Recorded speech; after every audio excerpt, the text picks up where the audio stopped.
सर्वच सन्माननीय उपस्थित बंधू भगिनींनो,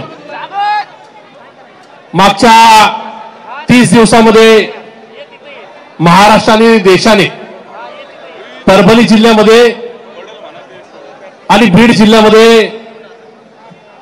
जो आक्रोश पाहिलाय तो आक्रोश या महाराष्ट्राने देशाने पूर्वी कधी पाहिला नव्हता। ज्या घटना घडल्या त्याच्या अगोदर सुद्धा वेगवेगळ्या हत्या झाल्या होत्या, पण त्या ठिकाणी सरकार नावाची यंत्रणा होती आणि या यंत्रणेने या सगळ्या गोष्टी कधी निमूटपणाने पाहिल्या नव्हत्या। दुर्दैवाने परभणीमध्ये सोमनाथ सूर्यवंशीची जी हत्या झाली, होय हत्या झाली, तर या हत्येला कुठेतरी प्रशासकीय आणि राजकीय आशीर्वाद होता। सोमनाथ सूर्यवंशी एका निष्पाप तरुण कार्यकर्ता ज्याच्या कुटुंबियांनी त्याचं उद्या प्रशासकीय स्वप्न पाहिलं होतं, त्याची पोलीस कोठडीमध्ये हत्या झाल्यानंतर सरकारने ज्या पद्धतीने हा प्रकरण हाताळलं, ते प्रकरण हाताळण्यामध्ये वंचित घटकातला बहुजन समाजातला एक कार्यकर्ता मारला जातो याचं दुःख नव्हतं, तर किंबहुना प्रशासकीय बाजू ह्या लपवण्याचा हा प्रयत्न होता।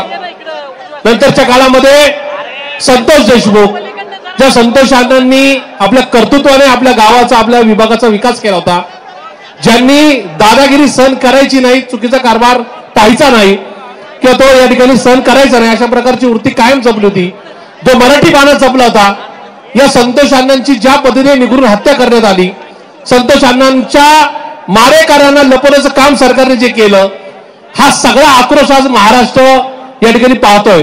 महाराष्ट्राचा जो प्रत्येक जातीचा असेल, धर्माचा असेल, त्याच्या मनामध्ये हा संताप आहे की या ठिकाणी सरकारी कुणाला लपवण्याचं काम करतंय, कुणाला लपवण्याचं पाप करतंय आणि ते लपवण्याचं पाप हे सरकारने केलेलं आहे। म्हणून आज महाराष्ट्रात वेगवेगळ्या जिल्ह्यामध्ये लोक रस्त्यावर उतरतायत, या ठिकाणी सरकारकडे या ठिकाणी मागणी करतायत की हा जो काही वाल्मिक कराड आहे त्याचा मागचा जो आका आहे त्याचं नाव धनंजय मुंडे, या धनंजय मुंडेला तुम्ही बोला या ठिकाणी मंत्रिमंडळातून बाहेर काढा। होय, या ठिकाणी वाल्मिक कराड हे सगळं करू शकत नाही, वाल्मिक कराड या सगळ्या मारेकऱ्यांना लपवू शकत नाही। या धनंजय मुंडे नावाच्या आकाने या सगळ्या मारेकऱ्यांना जे लपवण्याचं महापाप केलंय, त्यांना आज या ठिकाणी अभय देण्याचं काम जे सरकार करतंय ते सरकारने या ठिकाणी थांबवावं। या ठिकाणी महाराष्ट्रातील जनता राजकीय मतभेद हे बाजूला ठेवून या सगळ्या गोष्टीसाठी एकत्रित आलेली आहे, याचा भार या ठिकाणी सरकारने ठेवण्याची गरज आहे।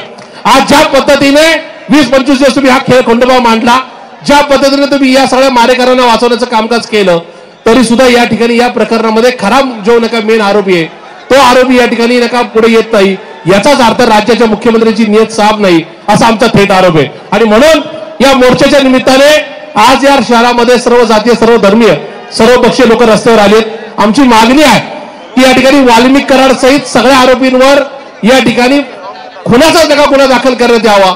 आज सगळ्या आरोपींना कुठेतरी खुनाच्या गुन्ह्यामध्ये आणि वाल्मिक कराडला मात्र खंडणीच्या गुन्ह्यामध्ये त्या ठिकाणी नका आरोपी दाखवण्यात येते, याचाच अर्थ वाल्मिक कराडच्या नाका पाठीमागे जो आका आहे, जर वाल्मिक कराडला खुनाचा गुन्हा दाखल झाला तर मात्र या आकाचं नाव वाल्मिक कराड घेईल, या भीतीपोटी या ठिकाणी वाल्मिक कराडला वाचवण्याचं कामकाज हे केलं जाते।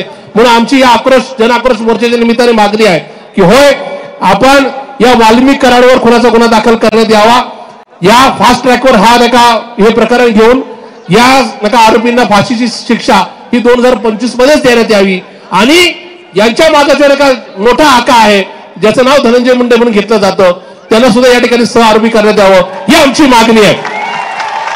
या मागणीसाठी आज आम्ही सगळे रस्त्यावर उतरतोय। या ठिकाणी बीड असेल, परभणी असेल, पुणे असेल, वेगवेगळे जिल्हे येत आहेत।